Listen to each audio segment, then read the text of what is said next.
Identify yourself, please. WBHV-FM, State College. You people are idiots. Hear what the buzz is about. The recorded identification is perfectly acceptable. Merely a clever way to draw more attention to the station. 94.5. We have Nastasia on the line. How are you doing? I'm good. How are you? I'm great. First off, I just want to congratulate you for making it into the top 4. I mean, it was such a intense competition this cycle, and I think you did an amazing job. Thank you so much.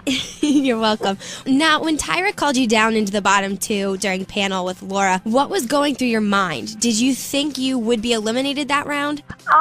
Challenges mean a lot, so I kind of had a little feeling because I believe I did the worst. Alila tied with me, but her picture made up for it. So I kind of knew at that point. Yeah, you kind of get an idea with the number system. And after you were eliminated, Tyra actually took you and showed you how close the scores were. I mean, you lost only by 0.3 of a point behind Laura. Yeah. And based on that, do you like the numerical way of judging, which is obviously new to this cycle, or do you think the judge's opinion should have more value in determining who goes home every panel? I actually still like it because the fans they do matter this cycle, and I like that we are able to, connect with them on a different level because they are so involved with the process. So I like it. It sucks for me in the end, but I still liked it.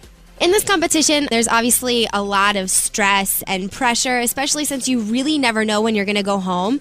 Can you explain how the atmosphere at the photo shoots and competitions and even in the house changed from when you first started in the cycle all the way down to making it to the bottom 4? Because after watching this past episode, it just seems like it got so tense and there was a whole lot of pressure, especially down in the bottom 4. Yeah, there was definitely a lot of pressure, but at the same time, I tried to, while keeping focused, I didn't want to overwhelm myself with, you gotta do this, you gotta do that, because then I would just get I would probably shut down if I put too much pressure on myself. So I just tried to do my best, and the atmosphere in the house was okay. I mean, it gets a little bit more quiet now that there's only 4 of us. Yeah, only 4 of us left, but there wasn't as much drama because there wasn't a lot of people there.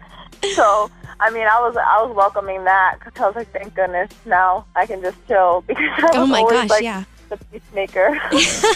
Well, yeah, speaking of the house, what was it like for you living with all of those girls, especially since you really weren't part of the drama going on between a lot of them? Yeah. I mean, sometimes at the points where Yvonne and Brittany were there, we would literally just sit there and just kind of watch and just look around and eat. We wouldn't know what else to do because I know that I'm not going to get involved with anything because I was there to keep focused. So I just, I tried to mediate when I could, and when I couldn't, I just sat and ate. Kind of sat and ate and watched the show.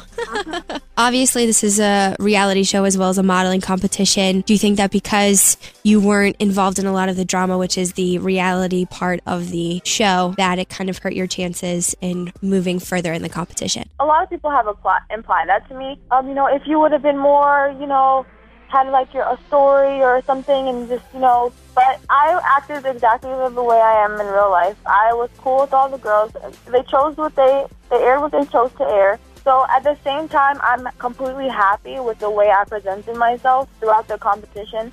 So maybe it would have worked, but I feel like since this system is so definite and final, that probably wouldn't have had any impact on anything. Yeah, you definitely were the least dramatic girl in the house, so it must have been fun just to sit and watch everyone else kind of get into cat fights. Yeah. Another thing that I noticed, when you girls are in panel, it seems like you all coordinate your outfits. I know sometimes you wear clothes from designers featured in the photo shoots or the competitions, but in the last panel, the 4 of you had on black shirts and really awesome colored jeans and matching shoes. Was that something that you girls planned yourselves, or was it each panel, is it something that the producers are like, okay, we want to see you in this look so you all kind of look uniform? Actually, sometimes, I think for that particular panel, we kind of came up with the idea on our own. We we were throwing some ideas around, but for the previous panels, there were themes, and I believe the first one was red lipstick. There was small themes, but this one was kind of a whole complete coordination because we kind of came up with it ourselves. Now that we're down to the bottom 3 and the finale's on Friday, who are you cheering for?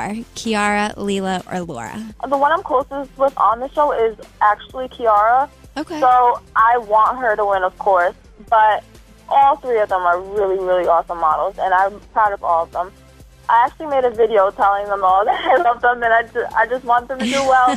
So I just want them to really understand that they have support, and a lot of my supporters are now rooting for Kiara because they know that we're close.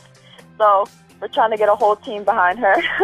Do you watch the shows? I mean, obviously it is all pre-taped, but do you sit down every Friday and watch the shows, and do you plan on watching at least the finale on Friday? Oh, yeah, I'm definitely going to watch the finale. Sometimes if I was doing something for school or, I'm involved with a lot of different things, so I kind of missed it sometimes, but I would watch it online the next day, and then I'd be like, oh, God, this is what everybody was talking about. Yeah. Great. Like the one time when I was freaking in the towel with breaking up Darian and Kiara's argument, like, I didn't remember that happened, so the next day everybody's like, oh, my gosh, you're always a peacemaker, blah, blah, blah, blah. I'm like, what are you guys talking about? And then I realized, I'm standing there naked in the towel in the middle. And I'm like, why would they air that? That is so funny. So embarrassing. I guess it was one of your semi-dramatic moments that you were involved in that they had to put in. Oh, gosh. So, now that America's Next Top Model is over, do you plan on continuing a modeling career, or what are your future plans? Yeah, actually, as soon as I go on break for school, because I still have to be in school. I'm a junior. Right. I'm a secondary ed major, so I need to graduate. I'm going to try to find a way to do both. I have a month-long break, so while I'm down in New York, I'm just going to do as much modeling as I can, and then see where it goes from there. How can your fans follow you and your career as a model, whether it's on Facebook or Twitter or Instagram or... I'm really sucky with all those things. So my friends actually made me an Instagram, and now I'm on Instagram. All the social media things that I'm on, you could just look me up. I'm Nastasia Scott. Plain and simple. Not many people have my name. Okay. So, yep, Facebook, Twitter, and Instagram, and now YouTube, because I made that video. So I plan on doing videos from there. Awesome. Well, that is great. We will definitely be checking you out in your future career, and good luck with everything. Thank you so much. Oh, you're welcome. Have a good one. You too. What's the status? Like us on Facebook at B94.5 Morning Zoo Crew.